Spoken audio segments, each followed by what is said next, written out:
हाय, good evening guys. मैं Rajiv sir आप सभी का स्वागत करता हूं हमारे YouTube channel Prayagraj academy Kanpur, जिसका कॉन्टैक्ट नंबर 9260973598 है। मित्रों, ये आसपास की कक्षा 4 की पाठ्यपुस्तक के बारे में डिस्कस कर रहा हूं। ये बहुत ही इंपॉर्टेंट प्रश्न है और जो सीटेट की परीक्षा होना है उसके लिए बहुत महत्वपूर्ण प्रश्न है। और इस वीडियो के अंतर्गत जो मैं आज पढ़ाऊँगा इसमें से प्रश्न 100% कम से कम 4 प्रश्न आज के इस वीडियो से आपको मिलेंगे सीटेट परीक्षा में। तो आज का ये वीडियो का सेशन बहुत इंपॉर्टेंट है आपके लिए, जिसमें मैं पिछले वीडियो में कक्षा 4 की पाठ्यपुस्तक में चैप्टर संख्या 15 तक मैं डिस्कस कर चुका हूं और इस वीडियो के अंतर्गत 16, 17, 18, 19, 20 यानी 5 चैप्टर का डिस्कस करूंगा। और इसमें जितने चैप्टर दिए गए हैं बहुत ही महत्वपूर्ण है आपके लिए। इसमें से जो प्रश्नों का संकलन है वो आपके अधिकतर परीक्षा में पूछे हुए प्रश्न है। तो इस वीडियो को जरूर देखें आप लोग, और इस वीडियो को पूरा देखें। अगर वीडियो पसंद आता है तो कमेंट करें, लाइक करें, शेयर करें। और जी हाँ, चैनल को अभी तक अगर आपने सब्सक्राइब नहीं किया तो हमारे चैनल को सबसे पहले सब्सक्राइब कर लीजिए और बेल आइकन पर जाके बेल को बजा लीजिए। चलिए मित्रों, मैं आपको डायरेक्ट कम समय लेते हुए चैप्टर पे लेके चलता हूँ। अब देखिए यहाँ पे पहला जो चैप्टर दिया गया, नंदिता मुंबई में।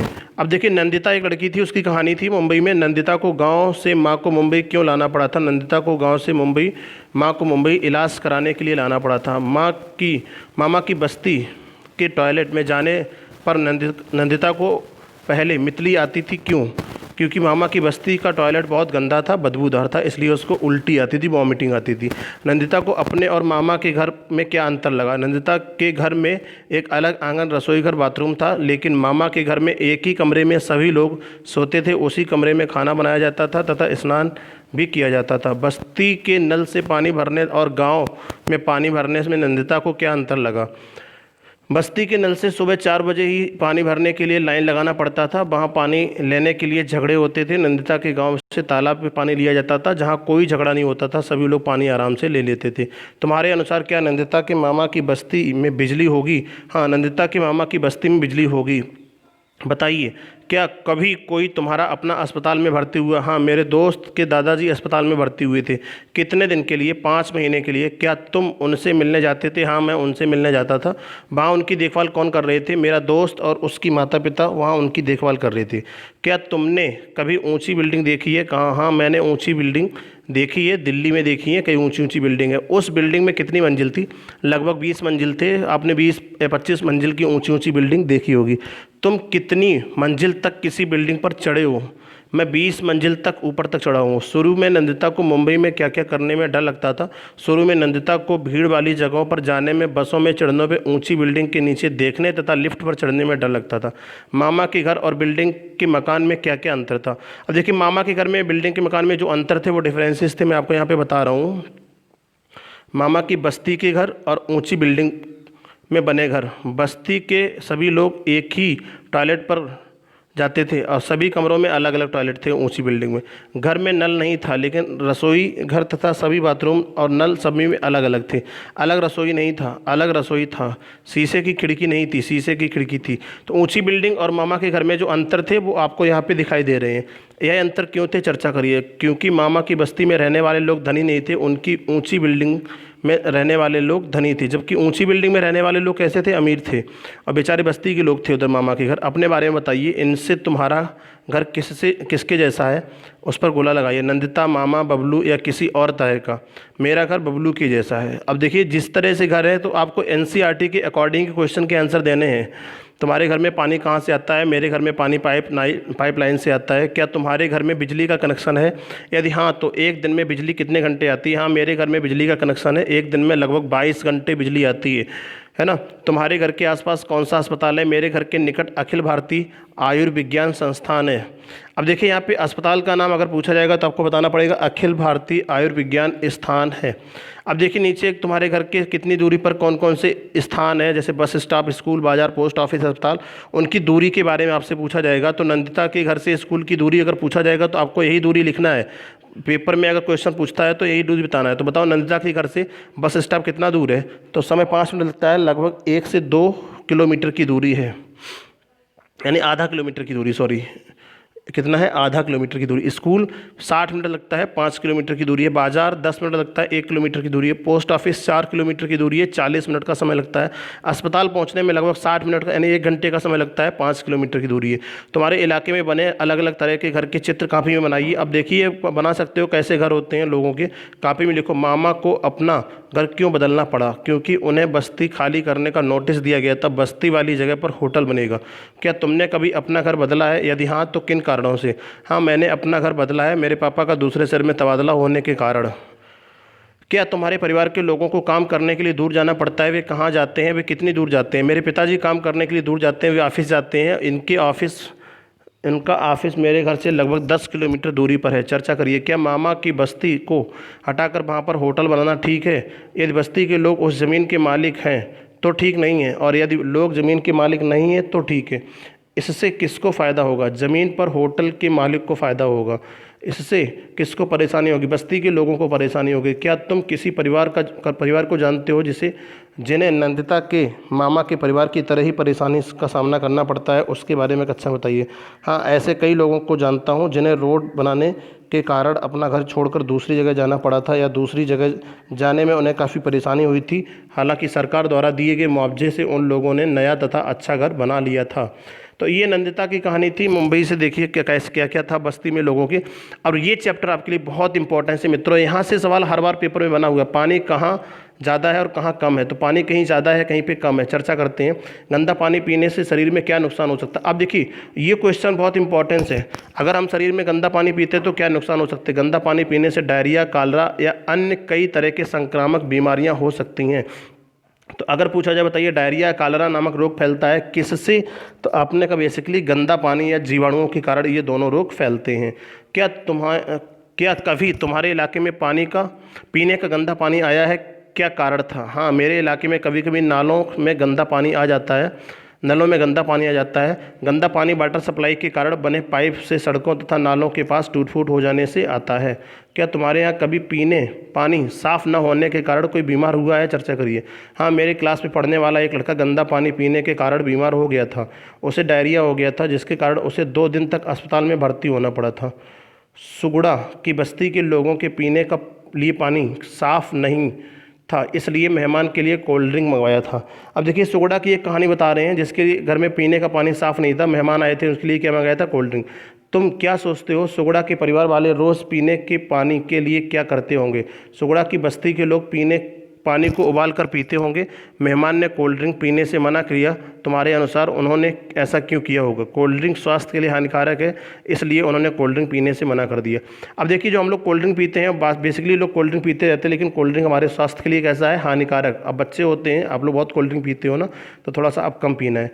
क्या कभी तुम्हारे घर में पानी की किल्लत हुई है? कब? हाँ, जब पानी की सप्लाई ख़राब हो जाती है और पानी नहीं आता है, तब पानी की किल्लत हो जाती है। तब तुमने क्या किया? तब पानी का टैंकर बुलवाया गया था हमारे यहाँ। क्या तुम कभी पानी में खेले हो? कब और कहाँ? हाँ, मैं कई बार पानी में खेला हूँ। जब भी मैं अपने गांव जाता हूँ तो मेरे दादाजी रहते हैं, जहाँ मेरे दादाजी रहते हैं। अच्छा, क्या तुम्हें कभी पानी में खेलने से मना किया गया है? क्यों? हाँ, सर्दियों के मौसम में, क्योंकि उसमें सर्दी लग जाने का डर रहता है। वाटर पार्क में खेलने के लिए पानी था, लेकिन उस गांव में पीने के लिए भी नहीं था। अगर तुम कभी वाटर पार्क में जाओ तो पता करो कि वहाँ पानी कहाँ से आता है। वाटर पार्क में पानी पाइप के द्वारा आता है। कॉपी में लिखिए, अखबार पढ़कर रजिया परेशान क्यों थी? क्योंकि गटर का पानी सप्लाई वाले पानी में मिल गया था। अरे बाप रे, कभी कभी हो जाता है ना, गटर का पानी सप्लाई वाले पानी में मिल जाता है। रजिया ने पिछले दिन का भरा हुआ सारा पानी फेंकने के लिए कहा। और क्या उस पानी को किसी और काम के लिए इस्तेमाल किया जा सकता था? किस काम के लिए किया जा सकता था? तो अब बताइए। हाँ, उस पानी को घर में पोंछने के लिए, बगीचे में फूल में डालने के लिए इस्तेमाल किया जा सकता था। रजिया ने पानी साफ़ करने के लिए क्या तरीका अपनाया होगा? रजिया ने पानी को उबालने का तरीका अपनाया होगा। तुम पानी साफ़ करने के लिए कौन कौन से तरीके जानते हो? पानी को साफ़ करने के लिए उसे फ़िल्टर के द्वारा फ़िल्टर किया जाता है, या क्लोरीन की गोलियाँ मिलाकर उसको साफ़ किया जा सकता है। तो ये बहुत इंपॉर्टेंट क्वेश्चन है। अगर पूछा जाए कि वाटर को प्यूरिफाई करने के लिए क्या करते हैं, तो क्लोरीन की गोलियां मिला देते हैं। ये क्वेश्चन आप हाईलाइट कर लीजिए, इंपॉर्टेंस है। क्लोरीनीकरण के द्वारा हम पानी को साफ़ कर लेते हैं। अगर रजिया अखबार में आई खबर ना पढ़ती तो बिना उबला पानी पी लेती तो क्या होता? यदि सब बिना उबला पानी पी लेते तो वे बीमार हो सकते थे। दीपक की बस्ती में पानी भरने के लिए लाइन में लगना पड़ता है, जबकि रजिया के यहाँ दिन भर पानी आता है, ऐसा क्यों? अब देखिए, कहीं पानी ज़्यादा है तो कहीं पानी कम है, तो ये बात करते हैं यहाँ पे। दीपक की बस्ती में नल से पानी आता है, लेकिन रजिया के यहाँ मकान के ऊपर बनी टंकी से नल में पानी आने लगता है। पानी भर लिया जाता है और वहाँ से दिन भर पानी आता रहता है। रजिया को अखबार से पानी की खबर मिली। क्या तुमने कभी अखबार से पानी से जुड़ी कई खबरें पढ़ी हैं? तो क्या हाँ, मैंने भी अखबार में पानी से जुड़ी कई खबरें पढ़ी हैं, जैसे पानी की किल्लत है, पानी गंदा हो रहा है, बाढ़ आ रही है। स्वयं करके चर्चा करिए। अब पिछले 1 महीने से अलग अलग अखबारों में पानी से जुड़ी खबरें इकट्ठा करके उन खबरों के बारे में कागज़ पे चिपकाओ और उन पे चर्चा करिए। ये आप स्वयं कर सकते हो। अपने स्कूल में पानी का सर्वे करिए। क्लास के सभी बच्चे 3 समूह में बंट जाएं। एक समूह में बच्चे स्कूल में पीने का पानी का इंतजाम के बारे में पता करते हैं। दूसरे समूह के बच्चे स्कूल में टॉयलेट के इंतजाम के बारे में जानकारी इकट्ठा करते हैं। तीसरे समूह के अपनी कक्षा के बच्चों में हुई बीमारियों के बारे में पता करते हैं। अब दिए गए सवाल बच्चों को जानकारी इकट्ठा करने में सहायता करते हैं। अब देखिए, कुछ यहाँ पे जो क्वेश्चन दिए गए, ये क्वेश्चन आपके लिए बहुत इंपॉर्टेंट है मित्रों। यहाँ पे एक एक क्वेश्चन को मैं बारीकी से आपको डिस्कस कर दे रहा हूँ, और ये प्रश्न आपकी परीक्षा में कई बार आए हैं और आने की प्रबल संभावना है। सही जगह पर सही का निशान लगाइए। स्कूल में पीने का पानी कहाँ से आता है? नल से, टंकी से, हैंडपंप से, कहीं और से। तो आपने स्कूल में पीने का पानी कहाँ से आ सकता है? नल से या टंकी से, हैंडपंप से आ सकता है, कहीं और से नहीं आ सकता है। तो नल, टंकी, हैंडपंप से आ सकता है। तुम स्कूल में पीने का पानी कहाँ से लेते हो? नल से। हम लोग कहाँ से लेंगे? नल, टैप खोलेंगे तभी पानी मिलेगा ना। यदि नल या मटके, हैंडपंप नहीं हो तो पीने का पानी कहाँ से लाते हैं? नल या हैंडपंप से। अगर कहा जाए क्या सभी नल या हैंडपंप में पानी आता है? हाँ बिल्कुल, सभी नल और हैंडपंप में पानी आता है। क्या इनमें से कोई नल बहता या टपकता रहता है? नहीं, जो नल बहने या टपकने लगता है उसे ठीक कराया जाता है। तो बिल्कुल जी हाँ, पानी को हम लोग बचा के रखना चाहिए। क्या सभी मकानों या बर्तनों में पानी भरा और ढका रहता है? हाँ, सभी बर्तनों में पानी भरकर ढका जाता है। क्या मटकों या पानी के दूसरे बर्तनों की नियमित सफाई की जाती है? हाँ, सभी बर्तनों की नियमित सफाई की जाती है। पानी को पीने लायक कैसे बनाया जाता है? पानी पीने लायक ही रहता है। अगर हम देखेंगे तो पानी बेसिकली जो ज़मीन से लाते हैं वो शुद्ध रहता है, आराम से आप पी सकते हो। क्या मटकों या बर्तनों से पानी निकालने के लिए लंबे हैंडल वाले बर्तन अगर हैं तो कितने हैं? हाँ, सभी बर्तनों में पानी निकालने के लिए एक एक लंबे हैंडल वाले बर्तन। आपने देखा होगा कि लोटा होता है, लोटे में डंडी लगी होती है, बेसिकली उसी से पानी निकाल के पीते हैं क्योंकि वो गंदा ना हो। क्या पानी पीने की जगह की नियमित सफाई की जाती है? हाँ, पानी पीने की जगह की नियमित सफाई की जाती है। सोचो और चर्चा करो। ये जगह गंदी क्यों हो जाती है? ये जगह लगातार पानी गिरने से गंदी हो जाती है। इन जगहों को साफ़ रखने के लिए क्या किया जाता है? इन जगहों को साफ़ रखने के लिए नियमित सफाई तथा ब्लीचिंग पाउडर का प्रयोग।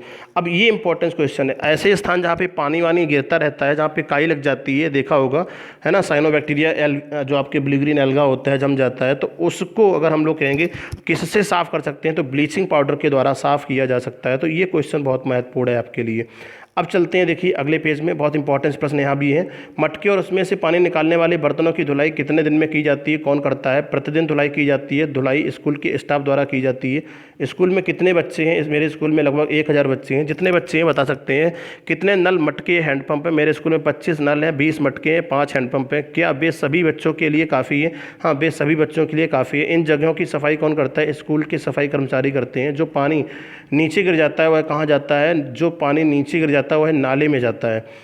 अब देखिए, नाले में पानी जाता है, बेसिकली उसको हम सिंचाई में स्कूल में जो क्यारी व्यारी होती है उसके हम लोग यूज में ला सकते हैं, पानी को सेव कर सकते हैं। देखो और बताओ, सही के स्थान पर टिक करिए। स्कूल में टॉयलेट के लिए क्या इंतजाम है? पक्का टॉयलेट है या खुली जगह? स्कूल में पक्का टॉयलेट बनाए जाते हैं, बेसिकली खुली जगह में कोई टॉयलेट नहीं जाता है। क्या लड़के और लड़कियों के टॉयलेट अलग अलग हैं? हाँ बिल्कुल अलग अलग हैं। क्या वहाँ पानी है? हाँ पानी है। पानी कहाँ से आता है? नल से आता है। भरी हुई टंकी से आता है? हाँ, भरी हुई टंकी से आता है। घर से लाना पड़ता है? नहीं, घर से पानी स्कूल में नहीं लाना पड़ता है। हाथ धोने के लिए पीने का पानी है? हाँ है। टॉयलेट जाने के बाद क्या तुम हाथ धोते हो? हाँ धोते हैं। क्या कोई नल बहता या टपकता रहता है? नहीं, कोई नल बहता या टपकता नहीं है। क्या टॉयलेट साफ़ रहते हैं? हाँ। पता करो और लिखो, स्कूल में कितने लड़के और कितने लड़कियां हैं? तो स्कूल में आपने कहा लड़कों की संख्या 650 है, लड़कियों की संख्या 350 है, तो कुल मिला के कितने हो गए? 1000 आपने कहा बच्चे हमारे स्कूल में हैं। तो ये सब क्वेश्चन आपके लिए महत्वपूर्ण है, इनको ध्यान रखना है। अब लड़के और लड़कियों के लिए कितने टॉयलेट हैं? अब लड़कों के लिए देखेंगे तो 10 टॉयलेट हैं, लड़कियों के लिए 5 टॉयलेट है, क्योंकि उनकी संख्या कम है। यदि नल नहीं होते तो टॉयलेट में पानी भरकर कौन रखता और पानी कहाँ से लाना पड़ता? सभी टॉयलेट में नल है। इस जगह को कौन साफ़ करता है? स्कूल के सफाई कर्मचारी साफ़ करते हैं। बताइए टॉयलेट को साफ़ करने के लिए क्या क्या किया जाता है? टॉयलेट को साफ़ करने के लिए उसकी नियमित सफाई की जाती है, उसमें फिनाइल डाला जाता है। तो ये क्वेश्चन इंपॉर्टेंस है। अगर पूछा टॉयलेट को साफ़ करने के लिए क्या डालते हैं, तो फिनाइल डालते हैं। पानी जहाँ टपकता है वहाँ पे क्या डालते हो? ब्लीचिंग पाउडर डालते हैं। और पानी को साफ़ करने के लिए क्या डालते हैं? क्लोरीन डालते हैं। तो ये कुछ क्वेश्चन है, इनको ध्यान रखना है आपको मित्रों। चलिए दोस्तों, ये बहुत ही महत्वपूर्ण प्रश्न है, इन सभी को आपको ध्यान रखना है। हमें टॉयलेट को गंदा नहीं करना चाहिए, उसकी नियमित सफाई करनी चाहिए। क्या तुमने कभी बस स्टैंड या रेलवे स्टेशन पर टॉयलेट देखा है? हाँ, मैंने देखा है। घर के अंदर बने टॉयलेट से ये कैसे अलग होते हैं? बस स्टैंड या रेलवे स्टेशन के टॉयलेट रूम में कई टॉयलेट होते हैं, जबकि घर में एक टॉयलेट के रूप में ही टॉयलेट होता है। बस स्टैंड या रेलवे स्टेशन के टॉयलेट कई लोगों द्वारा इस्तेमाल किए जाने के कारण थोड़ा गंदा हो जाता है, घर का टॉयलेट थोड़ा साफ रहता है। अब देखिए कुछ समूह बांटे गए, 3 समूह हैं। एक दस्त है, उल्टी है, उल्टी दस्त एक है, पेशाब में पीलापन, बुखार, शरीर पीला। अब देखिए अपनी कक्षा में बच्चों से पता करो और नीचे की तालिका में पूरा भरना है। पिछले कुछ महीनों से तुम्हारी कक्षा में कितने बच्चों को नीचे लिखी हुई बीमारी का सामना करना पड़ा था? अब देखिए यहाँ पे अगर देखेंगे तो किसी को दस्त हुआ था, राजू, पायल, अजीत, विकास, रोहित। उल्टी किसको आई थी? राजू, रहीम, उसके बाद प्रदीप को आई थी। उल्टी दस्त दोनों साथ किसको आई? राजू, रहीम, प्रदीप को आए थे। पेशाब में पीलापन, बुखार, शरीर में पीलापन, ये किस में हुआ? अशोक में हुआ, अशफाक में हुआ, सुरेश में हुआ। पेट दर्द, राजू, सुनील, रमेश, विकास। यानी जिसको जो बीमारियां हुई उनके बारे में। अब देखो ये सब बीमारियां आपने कहा जो ऊपर लिखी हैं, ये गंदे पानी पीने से फैलती हैं, संक्रामक रोग हैं। चलिए अब देखिए यहाँ पे बहुत इंपॉर्टेंस प्रश्न है मित्रों, मैं आपको बात करूँ यहाँ पे। इस चैप्टर से हमेशा एक सवाल आता है, एक नहीं 2 सवाल बेसिकली मिल जाते हैं। जड़ों का जाल, और बहुत ही महत्वपूर्ण चैप्टर है। घास का छोटा सा एक पौधा जो आसानी से क्यों निकल पाया, जबकि मटर की बेल के सहारे के लगी डंडी एक झटके में गिर गई थी? घास की जड़ें जमीन में गहराई तक जाकर पौधे को जमीन पर जमाए रखती हैं, इसलिए घास का छोटा सा भी पौधा आसानी से नहीं निकल पाता है। जबकि मटर की बेल के सहारे के लिए लगी डंडी में कोई जड़ नहीं था, इसलिए वो ज़मीन को पकड़ कर रखती है। अच्छा, ये चीज़ कहते हैं। मटर में जो बेल रहती है ना, वो उसमें बेसिकली कोई जड़ तो होती नहीं, इसलिए वो पकड़ के रखती है। क्या सभी पौधों में जड़ें होती हैं? हाँ, सभी पौधों में जड़ें होती हैं। अपने आसपास कुछ पेड़ पौधे देखो, अंदाज़ा लगाओ इनकी जड़ें कितनी गहरी होंगी। छोटे पौधों की जड़ें ज़मीन के अंदर लगभग 2 से 10 इंच अंदर तक जाती हैं। बड़े पौधों की जड़ें लगभग 10 फीट अंदर तक चली जाती हैं। तो ये बहुत महत्वपूर्ण प्रश्न है, इसको आप ध्यान रखना है कि अगर पूछा जाए कि छोटे पौधों की जड़ें कितने अंदर तक जाती हैं, 2 से 10 इंच तक जाती हैं। बड़े पौधों की जड़ें ज़मीन के अंदर कितने, तो 10 फीट तक जाती हैं। 3 दिन बाद अब्दुल ने देखा कि मटर के एक पौधे का टूटा हुआ एक हिस्सा सूख गया था। चित्र को देखो, अंदाज़ा लगाओ। मटर के पौधे का टूटा हुआ तना, उसमें लगे पत्ते सूखे होंगे क्योंकि टूटे हुए हिस्से को आवश्यक पोषण नहीं मिला था, इसलिए। क्या तुम सोचते हो कि तेज़ आंधी के बावजूद नीम का पेड़ क्यों नहीं गिरा? क्योंकि नीम के पेड़ की जड़ें ज़मीन में काफ़ी अंदर तक घुसी होती हैं। मुरझाए हुए पौधे को पानी देने से उनकी पत्तियां फिर से हरी हो जाती हैं। कैसे? जमीन से मिलने वाला आवश्यक पोषक तत्व पानी के सारे पत्तियों तथा पौधों के अन्य भागों तक चला जाता है। तुम्हें लगता है क्या सभी पौधों को पानी चाहिए? हाँ, सभी पौधों को पानी चाहिए होता है। तुम्हारे आसपास किन पौधों को नियमित रूप से पानी देने की ज़रूरत होती है? छोटे पौधों को, जैसे स्कूल के पौधों को इत्यादि, इन्हें नियमित पानी दिया जाता है। तो ये बहुत इंपॉर्टेंट क्वेश्चन है मित्रों। यहाँ पेड़ पौधों से जड़ों का जाल मैं बता रहा हूँ। यहाँ पे एक बरगद का पेड़ होता है, उससे बहुत इंपॉर्टेंट सवाल बनते हैं। अगर इन पौधों को पानी ना दें तो क्या होगा? ये सूख जाएंगे। अब्दुल का ध्यान इस बात पर गया कि उसने तो कभी नीम के पेड़ को पानी नहीं दिया। उसने सोचा कि नीम के पेड़ को पानी मिलता कहाँ से है? नीम के पेड़ की जड़ें ज़मीन के अंदर काफ़ी गहराई तक जाती हैं और आवश्यक पानी वहीं से प्राप्त कर लेते हैं। तुम्हारे आसपास ऐसे कौन से पेड़ हैं जिन्हें पानी देने की ज़रूरत नहीं पड़ती है? जैसे बड़े पेड़ हैं, नीम है, आम है, पीपल है। इन पेड़ों को पानी नहीं देना पड़ता क्योंकि इनकी जड़ें अधिक गहराई तक जाती हैं, जो ज़मीन से पानी को सोखती रहती हैं, एब्जॉर्ब कर लेती हैं। उन्हें पानी कहाँ से मिलता है? कोई अंदाज़ा लगाओ। उन्हें पानी ज़मीन से मिलता है, उन्हें पानी बारिश से मिलता है। अब्दुल को यह सोचकर आश्चर्य हुआ कि मूली भी एक जड़ है। तो क्योंकि इससे पहले अब्दुल नहीं जानता था कि मूली भी जड़ है। दरअसल बहुत सारी सब्जियां पौधों की जड़ें होती हैं। अब देखिए यहाँ पे मैं पढ़ाया भी था पिछली बार वीडियो में, मैं पढ़ा चुका हूँ कि मूली एक क्या है? जड़ है, तर्करूपी। तो वो मूली अगर पूछा जाए तो जड़ है कि तो क्या है? तो अब देखो यहाँ पे निम्नलिखित सब्जियां हैं, उन पौधों की जड़ों के बारे में डिस्कस करेंगे। ये कुछ सब्जियों के यहाँ पे डायग्राम बने हुए, चित्र बने हुए हैं। अब देखिए यहाँ पे मैं बात करता हूँ तो यहाँ सवाल ही सवाल है। आजकल तो अब्दुल के दिमाग में देखिए मूली है, गाजर है, चुकंदर है, गांठ गोभी है। ये सब की सब क्या है? जड़ें हैं। अगर पूछा जाए कि कौन कौन सी सब्जियां जड़ हैं, तो मूली है, गाजर है, चुकंदर है, गांठ गोभी, ये सब क्या है? जड़ें हैं। सवाल ही सवाल है। आजकल तो अब्दुल के दिमाग में पौधे ही घूमते हैं, उनके बारे में अनेकों सवाल उठते हैं। स्कूल की दीवार पे एक पौधा निकलते देखकर अब्दुल सोचने लगा, इस पौधे की जड़ें कहाँ तक जा रही होंगी। इस पौधे की जड़ें दीवार में काफ़ी अंदर तक जा रही होंगी। इसकी जड़ों को पानी कहाँ से मिलता होगा। इस दीवार में मौजूद पानी नमी से इनकी जड़ों को पानी मिलता होगा। यह पौधा कितना बड़ा होगा। यदि इस पौधे को दीवार से नहीं उखाड़ा गया तो यह पेड़ भी बन सकता है। दीवार का क्या होगा। पौधे के बड़े होने पर दीवार फट जाती है।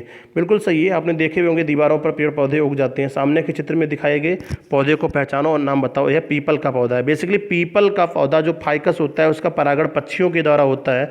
तो ये बेसिकली अधिकतर पीपल का पौधा या तो किसी नीम के पौधे पर या किसी अन्य पौधे पर या दीवार पर ही उगता है। क्या तुमने कभी किसी दीवार की दरार में कोई पौधा उगते देखा है। हाँ देखा है। कहाँ पर। स्कूल के पीछे वाली चार दीवारी पर। उसे देखकर क्या तुम्हारे मन में भी कोई सवाल आया। हाँ उसे देखकर मेरे मन में कई सवाल आए। कुछ प्रश्न बताओ और बड़ों से उत्तर जानो। वह पौधा कैसे उगा होगा। उस पौधे के बीज कहाँ से आए होंगे। उस पौधे के बीज से। और पौधा कैसे उगा होगा। उस पौधे के बीज से। अब देखो पौधे का बीज कहाँ पहुँचा है। कौवे या पक्षियों ने उस बीज को दीवार की दरार में डाला होगा। तो ये इंपॉर्टेंस क्वेश्चन है, हाईलाइट कर लीजिए कि पीपल के पौधे का परागण या पीपल के पौधे का परागण फाइकस के पौधे का परागण किसके द्वारा किया जाता है। तो पक्षियों के द्वारा या कौवे के द्वारा। उस पौधे का नाम बताओ जिसने तुमने देखा। जैसे वह वट वृक्ष का पौधा था। तो पीपल या बरगद या वट वृक्ष का पौधा जिसको हम बोध वृक्ष के नाम से जाने जाते हैं, ये दीवार पर ही उगते हैं और इनका परागण यानी फाइकस परिवार का पौधा होगा तो परागण किसके द्वारा होता है। पक्षी के द्वारा। इंपॉर्टेंस प्रश्न है, ध्यान रखना। अब्दुल ने देखा कि रास्ते में एक बहुत बड़ा पेड़ गिरा हुआ था। उस पेड़ की कुछ टूटी हुई जड़ें भी दिखाई दी थी। उसे अपने घर के नीम का पेड़ याद आ गया था। अब देखिए मैं अगली लाइन पे चलता हूँ और यहाँ से कुछ इंपॉर्टेंट जो प्रश्न है उनके बारे में मैं डिस्कस करता हूँ। यहाँ पे बहुत इंपॉर्टेंट प्रश्न इस पेज में आपको मिलेंगे। सोचो और बताओ, क्या इतने बड़े पेड़ को किसी ने उखाड़ा होगा। यह अपने आप गिर गया होगा। यह अपने आप ही आंधी के कारण गिर गया है। यह पेड़ कितना पुराना होगा। यह पेड़ लगभग 50 साल से ज़्यादा पुराना होगा। चित्र में देखो और उसको देखो। ज़मीन में सीमेंट पक्की गई है। ये कुछ देखो गिरा हुआ पेड़ दिखा रहे हैं। अगर देखते हैं यहाँ पर चित्र में देखो और कैसे पेड़ के चारों तरफ ज़मीन सीमेंट से पक्की की गई है। इसे बारिश का पानी कैसे मिलेगा। इसे पानी इसकी जड़ों द्वारा मिलेगा जो कि ज़मीन के काफ़ी अंदर तक गई हुई है। अब देखिए ये जो मैं आपको लाइन पढ़ रहा हूँ यहाँ से प्रश्न इंपॉर्टेंस है और बनेगा ही बनेगा। हर बार बनता भी है। अभी आप लोग कई बार डिस्कस कर रहे थे ग्रुप में कि पीपल के पेड़ की जो बरगद की जड़ें होती हैं, स्तंभ जड़ें होती हैं, उससे क्या होता है। तो बरगद की जड़ों के बारे में पूरा डिस्कस कर दे रहा हूँ NCERT के द्वारा, जिसको आप बेहतर तरीके से समझ सकते हो। तुम्हारे इलाके में सबसे पुराने पेड़ कौन से हैं, अपने बड़ों से पता करो और पेड़ कितने साल पुराने होते हैं। मेरे गाँव के तालाब के किनारे एक बहुत बड़ा और पुराना पीपल का पेड़ है। वह लगभग 150 साल से भी अधिक पुराना पेड़ है। क्या कभी तुमने कोई बड़ा पेड़ गिरा हुआ देखा है। तो उसे देखकर तुमने क्या सोचा होगा। हाँ नदी के किनारे एक बड़ा सा पीपल का पेड़ बाढ़ के कारण गिर गया था। क्या तुमने कभी कोई ऐसा पेड़ देखा है जिसकी जड़ें टहनियों से लटकती हों। अब देखिए यही सवाल इंपॉर्टेंस है। कोई ऐसा पेड़ देखा जिसकी जड़ें टहनियों से लटकती हों। हाँ मैंने ऐसा पेड़ देखा है जिसकी जड़ें टहनियों से लटकती हैं। बरगद होता है। क्लास में 3 से 4 बच्चों के समूह में बंट जाओ और इन चीज़ों को इकट्ठा करो। कांच के गिलास, चौड़े मुंह वाली बोतल, रुई, रबर बैंड, धागा, कुछ दाने, साबुत मूंग, गेहूं, बाजरा, सरसों, चना, राजमा इत्यादि के। अब यह प्रयोग करो कि हर समूह अलग अलग प्रकार के बीज लें और एक ही तरह से 5-6 बीजों को एक कटोरी में पानी में रात भर भिगो दें। अब कांच की गिलास या फिर चौड़े मुंह वाली बोतल लें। इसके मुंह पर रुई की एक तरह से गीली करके रखो और इससे रबर बैंड या धागे से बांध दो। भीगे हुए इन बीजों को गीली रुई पर रखो। ध्यान से रखें रुई गीली रहे। इसे 10 से 12 दिन तक रोज़ देखें। क्या बीजों में कुछ निकलता दिखाई दे रहा है। हाँ बीजों में से अंकुरण निकलता दिखाई दे रहा है। पौधा चौथे या 8वें दिन कैसा लगता है। इस चित्र को देखो और बताओ। चौथे दिन ऐसा निकल रहा था, 8वें दिन ऐसा कुछ बड़ा हुआ बीज। अब ये देखो इंपॉर्टेंस क्वेश्चन था। यहाँ पे बरगद के पेड़ से जड़ें बेसिकली पीछे की ओर लटकती रहती है, नीचे की ओर। ये सब प्रश्न आपके लिए बहुत इंपॉर्टेंस है। अब देखिए यहाँ पर आगे देखता हूँ मैं इस पेज में। सूखे तथा भिगोए हुए बीजों में क्या अंतर है। भीगे हुए बीज फूल कर बड़े हो गए थे। अगर रुई सूख रही होती तो क्या होता। अगर रुई सूखी रही होती तो बीज में अंकुरण नहीं निकलता। किस जगह जड़ किस तरफ उगती है, तना किस तरफ उगा है? जड़ नीचे की तरफ उगता है तथा तना ऊपर की तरफ उगा होता है। तो मैंने बताया था जड़ से मतलब प्रांकुर और मूलांकुर दो पदार्थ निकलते हैं। मूलांकुर से जड़ विकसित होती है और प्रांकुर से तना विकसित होता है। ये पौधे रुई में कितने बड़े हो पाए? पौधे रुई में लगभग 2 सेंटीमीटर तक बड़े हो पाए थे। क्या सभी बीजों में से पौधे निकलते हैं? नहीं, कुछ बीजों से ही पौधे निकल पाते हैं, कुछ बीजों से पौधे नहीं निकलते हैं। जड़ों का रंग कैसा है? जड़ों का रंग हल्का मटमैला होता है। क्या तुम्हें जड़ों पर बाल दिखाई दे रहे हैं? हाँ, जड़ों को गौर से देखने पर बाल दिखाई देते हैं। इन पौधों को रुई से अलग करने की कोशिश करो। क्या अलग कर पाए हैं? क्यों?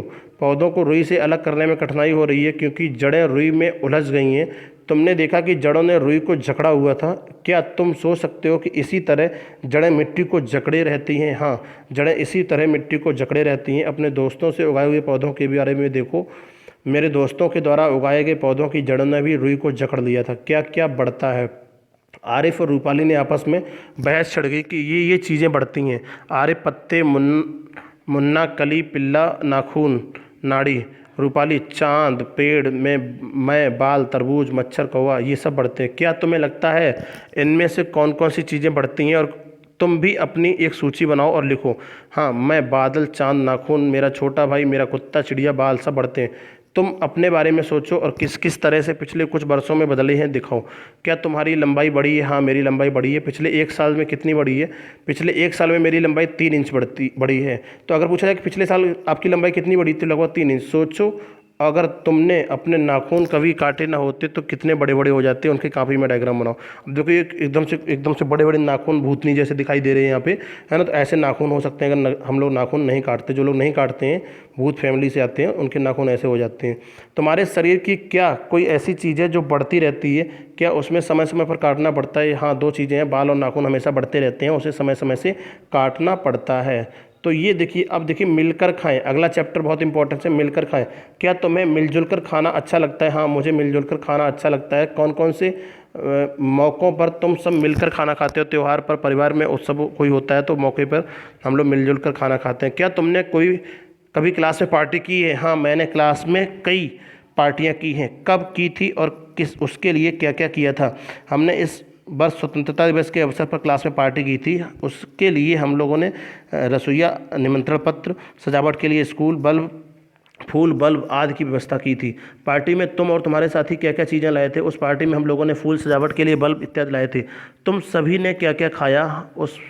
हमने उस पार्टी में पुलाव, दाल, पूड़ी, सब्जी, मिठाइयाँ खाई थी। अच्छा, तुमने अपनी क्लास पार्टी में किन किन को बुलाया था? हमने अपनी क्लास पार्टी में स्कूल के सारे दोस्तों, शिक्षकों तथा अन्य कर्मचारियों को बुलाया था। क्या ऐसा भी कभी हुआ है स्कूल में काम करने वाले कुछ लोगों को तुमने नहीं बुला पाए थे? वे कौन थे? नहीं, हमने स्कूल में काम करने वाले सभी लोगों को बुलाया था। क्या तुमने अपनी क्लास की पार्टी में विशेष कपड़े पहने थे? हाँ, मैंने और मेरे दोस्तों ने विशेष कपड़े पहने हुए थे। पार्टी को मज़ेदार बनाने के लिए क्या क्या किया जा सकता है? चर्चा करिए। पार्टी को मज़ेदार बनाने के लिए गाना, डांस, प्रोग्राम, नाटक, कुछ भी आप कर सकते हो, जो भी आपको अच्छा लगता है। अब देखिए, ये बहुत इंपॉर्टेंट सवाल है और कई बार परीक्षा में पूछा हुआ सवाल है। देखिए, बिहू त्यौहार कहाँ मनाया जाता है? तो अब ये सवाल आपकी परीक्षा में कई बार पूछा गया। बिहू त्यौहार कहाँ मनाया जाता है? तो बिहू त्यौहार असम राज्य में मनाया जाता है। बहुत इंपॉर्टेंट सवाल है मित्रों, इसको हाईलाइट कर लिख लो, दिमाग में नोट कर लीजिए। बिहू त्यौहार कहाँ मनाया जाता है? तो बिहू त्यौहार असम में मनाया जाता है। तुम्हारे यहाँ कौन कौन से त्यौहार मिलकर मनाए जाते हैं? हमारे यहाँ होली, छठ, दिवाली, ईद आदि त्यौहार मिलकर मनाए जाते हैं। क्या इन त्योहारों पर भी सब लोग मिलकर पकाते और खाते हैं? नहीं, सभी घरों में अलग अलग खाना बनाया जाता है। तुम्हारे त्यौहार सभी अलग लोग मिलकर मनाते हैं। अच्छा, क्या क्या विशेष प्रकार के और कैसे होते हैं? होली में पूहा, दही बड़े, गुजिया। ईद में रसेवइयाँ विशेष रूप से बनाई जाती हैं, है ना। पूहा बनाने के लिए मैदा की चीनी के साथ घोलकर किण्वन के फर्मेंटेशन विधि के द्वारा छोड़ दिया जाता है। उसके बाद उसमें तेल में छाना जाता है।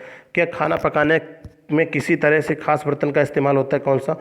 पूहा बनाने के लिए कढ़ाई का इस्तेमाल होता है। पुलाव बनाने के लिए डोंगे तथा सब्जियों बनाने के लिए बड़ी कढ़ाई के इस्तेमाल होता है। सबसे बड़ा बर्तन कौन सा होता है? काफ़ी मुश्किल चित्र नहीं। सब इन विशेष अवसरों पर इस्तेमाल किया जाने वाला सबसे बड़ा बर्तन कढ़ाई होता है। अंदाज़ा लगाकर बताओ कि उसमें एक बार में पके खाने को कितने लोग खा सकते हैं? इसमें एक बार पके सब्जी को लगभग 200 आदमी खा सकते हैं। इतनी बड़ी बड़ी कढ़ाई आती हैं जिसमें लगभग 200 लोग तक खाना खा सकते हैं। अब देखिए यहाँ पे पता लगो और बताओ, अंदाज़ा लगाकर बताइए कि इस भोज में लगभग कितने लोगों ने एक साथ खाना खाया होगा। इस भोज में लगभग 200 लोगों ने साथ खाना खाया होगा। क्या तुमने कभी बिहू नृत्य देखा है? कैसा लगा? मैंने टेलीविज़न पर बिहू नृत्य देखा है, बहुत अच्छा लगता है, मज़ा आता है। तुम्हारी क्लास के बच्चे कौन कौन से त्यौहार मनाते हैं? उन त्योहारों पर क्या क्या खास खाया जाता है बताइए। मेरे क्लास के बच्चे होली, ईद, दिवाली, क्रिसमस आदि मनाते हैं। होली के अवसर पर अपने का पुआ है, मीट है, पुलाव है, अन्य पकवान खाया जाता है। ईद के अवसर पर सेवइयाँ के रूप में सेवइयाँ खास रूप से खाई जाती हैं। क्रिसमस के अवसर पर केक खास रूप से खाया जाता है। दिवाली के अवसर पर पूरी खीर मिठाइयाँ खाई जाती हैं। त्यौहार पर खाने की चीज़ें कौन बनाता है? तो त्यौहार पर खाने की चीज़ें घर के लोग बनाते हैं। क्या तुम किसी त्यौहार या अवसर पर कुछ खास तरह के या खास रंग के कपड़े पहनते हैं? हाँ, होली में सफ़ेद कुर्ता पजामा पहनता हूँ। इन अवसरों पर अलग अलग तरह के कपड़े पहनते हैं, उन कपड़ों के चित्र बनाइए। होली में ऐसे रहते हो, लोहड़ी में ऐसे रहते हैं, ईद में हम लोग ऐसे मिलते हैं, बिहू में है ना, असम में मनाया जाने वाला बिहू त्यौहार है तो इसमें ऐसे कपड़े पहनते हैं, सब डायग्राम में दिखाए गए हैं। क्या तुम त्योहारों पर कुछ खास तरह के गाने गाते हो? हाँ, त्योहारों के अवसर पर खास तरह के लोकगीत गाए जाते हैं। होली के अवसर पर फाग गाया जाता है। कुछ गीत सीख कर क्लास में सुनाओ, स्वयं कर सकते हो। त्योहारों में होने वाले कुछ खास नृत्य सीखो, फिर स्कूल की सुबह की सभा में नृत्य करके अपने दोस्तों के साथ दिखाओ। स्वयं करो, अब कर सकते हो। अपनी उम्र के बच्चों के साथ मिलकर क्या तुम कुछ खास तरह करते हो, जैसे कोई खेल, गपशप, सिनेमा देखना, कुछ और? हाँ, हम अपनी उम्र के बच्चों के साथ मिलकर हम लोग खेलते हैं, ढेर सारी बातें करते हैं। पता करो और कॉपी में लिखो। तुम भी अपने स्कूल में खाने के बारे में बताइए। अगर तुम्हारे स्कूल में खाना नहीं मिलता है तो किसी ऐसे दोस्त से पूछो जिसके स्कूल में खाना मिलता हो। मेरे स्कूल में खाना तो नहीं मिलता है, पास में रहने वाले एक बच्चे के स्कूल में खाना मिलता है, उससे पूछे गए प्रश्नों के उत्तर लिखिए। भोजन किस समय मिलता है? तो भोजन दोपहर में 1:30 पर मिलता है। तो मिड डे मील की बात कर रहे हैं मित्रों, यहाँ पे बहुत इंपॉर्टेंट सवाल है। अगर पूछा है कि मिड डे मील यानी दोपहर में भोजन कितने बजे मिलता है, तो 1:30 पे। तुम्हें ये खाना कैसा लगता है? मुझे ये खाना अच्छा लगता है। कितना खाना मिलता है? क्या उससे तुम्हारा पेट भर जाता है? हाँ, उतने खाने से मेरा पेट भर जाता है। क्या अपना बर्तन साथ लाते हो या स्कूल से मिलता है? बर्तन स्कूल से मिलता है। स्कूल में दोपहर के खाने में क्या क्या मिलता है? प्रत्येक दिन अलग अलग तरह से खाना मिलता है, चावल, दाल, सब्जी, पूड़ी इत्यादि, ये सब खाने मिलते हैं स्कूल में। तो इनके बारे में आपको मिड डे मील के बारे में दिया गया है। खाना कौन परोसता है? स्कूल में दाई, दादी या अन्य कर्मचारी खाना परोसते हैं। क्या तुम्हारे टीचर तुम्हारे साथ खाते हैं? हाँ, मेरे टीचर मेरे साथ खाना खाते हैं। हफ्ते भर में खाने के बारे में क्या स्कूल में बोर्ड पर लिखा है? हाँ, हफ्ते भर के खाने के बारे में स्कूल में बोर्ड पर लिखा जाता है। बुधवार और शुक्रवार को दोपहर में खाने में तुम्हें क्या मिलता है? अब देखिए यहाँ पे कुछ जो इंडेक्स रहता है, मेनू रहता है, तो उसमें आपको बताना पड़ता है कि बुधवार और शुक्रवार, इसको ध्यान रखना है, दोनों दिन क्या मिलता है। बुधवार को हम लोग को उबला अंडा, दाल, चावल मिलेगा। शुक्रवार को दोपहर में खाने में हम लोग को दाल, रोटी, सब्जी मिलती है। अगर तुम्हारे स्कूल में मिलने वाले खाने की सूची अपने देखो दिन के अनुसार बताइए। तो अब मेरे स्कूल में देखो, सोमवार को पूड़ी सब्जी मिठाई मिलती है, बुधवार को चावल, दाल, मछली, सलाद मिलता है, शुक्रवार को अंडे उबले और रोटी, दाल, पालक पनीर, ये सब मिलता है। यदि तुम्हारे स्कूल में खाना नहीं मिलता है तो पता करो ऐसा क्यों। और एक दिन मेरे स्कूल में खाना नहीं मिला क्योंकि उस दिन मेरे स्कूल में रसोइया बीमार पड़ गया था। तो ये सब इंपॉर्टेंस प्रश्न है और मिड डे मील के बारे से प्रश्न यहाँ से बनते हैं सीटी परीक्षा में, तो इसलिए बहुत इंपॉर्टेंस है। अब देखिए, मैं लास्ट चैप्टर के बारे में बात कर रहा हूँ, खाना खिलाना। क्या तुम बोर्डिंग स्कूल में पढ़ते हो? क्या तुम अपने बोर्डिंग स्कूल में कभी पढ़े हो? नहीं, मैं बोर्डिंग स्कूल में नहीं पढ़ता हूँ। अगर नहीं तो किसी हॉस्टल में रहने वाले बच्चे से बातचीत करके पता करो। मेरा एक दोस्त हॉस्टल में रहता है, उससे पूछे गए प्रश्न उत्तर लिखिए। बोर्डिंग स्कूल और दूसरे स्कूल किन किन बातों से अलग हैं? बोर्डिंग स्कूल में बच्चे वहीं रहकर पढ़ाई करते हैं, सोते हैं, खाना खाते हैं। बोर्डिंग स्कूल में त्योहारों या अन्य छुट्टियों पर ही बच्चे अपने घर पे आते हैं, जबकि अन्य स्कूलों में बच्चे पढ़ाई के साथ शाम को अपने अपने घर चले जाते हैं।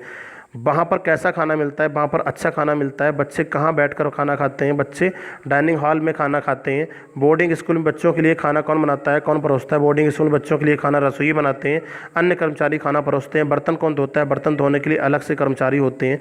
क्या सभी बच्चों को घर के खाने की याद आती है? हाँ, कभी कभी बच्चों को घर के खाने की याद आती है। क्या तुम बोर्डिंग स्कूल में पढ़ना चाहोगे? क्यों? नहीं, मैं बोर्डिंग स्कूल में पढ़ना नहीं चाहूँगा क्योंकि वहाँ माता पिता से अलग रहना पड़ता है। बताओ, गुरुद्वारे में एक साथ मिलकर खाना पकाने और खाने को क्या कहते हैं? लंगर। अब ये लंगर से सवाल तो बहुत बार बना हुआ है मित्रों सीटेट परीक्षा में, ध्यान रखना दोस्तों। यहाँ पे एक प्रश्न आपको लंगर से मिलता ही मिलता है। गुरुद्वारे में एक साथ मिलकर खाना पकाने और खाने को क्या कहते हैं? लंगर। क्या तुमने भी कभी लंगर में खाना खाया है? हाँ, मैंने 2 बार लंगर में खाना खाया है। कब और कहाँ? गुरु नानक जयंती पर मैंने अपने दोस्तों के साथ गुरुद्वारे में लंगर खाया है। कितने लोग खाना बना रहे थे? कितने लोग खाना परोस रहे थे? वहाँ लगभग 15 लोग खाना बना रहे थे। 20 से 25 लोग, 25 से 30 लोग खाना परोस रहे थे। क्या किसी दूसरे अवसर भी तुमने बहुत से लोगों को साथ खाना मिलकर खाते देखा है? हाँ, मैंने दूसरे अवसरों पर भी लोगों को साथ मिलकर खाना खाते हुए देखा है। कब और कहाँ? पिछले साल स्कूल में सरस्वती पूजा स्वतंत्रता दिवस समारोह में स्कूल में अन्य दोस्तों के साथ शिक्षकों ने साथ मिलकर खाना खाया था। वहाँ किस किस ने खाना बनाया और परोसा था? वहाँ हलवाई ने खाना बनाया था और सभी दोस्तों ने मिलकर बारी बारी से खाना को परोसा था। तो ये इंपॉर्टेंस है, लंगर है, उसका बरगद की जड़ें हैं, उसके साथ साथ देखेंगे यहाँ पर पानी है, पानी को कैसे सेव किया जाए। तो ये वीडियो बहुत महत्वपूर्ण था आपके लिए। चलिए मित्रों, it's enough for today. Nice to talk you. Thank you so much.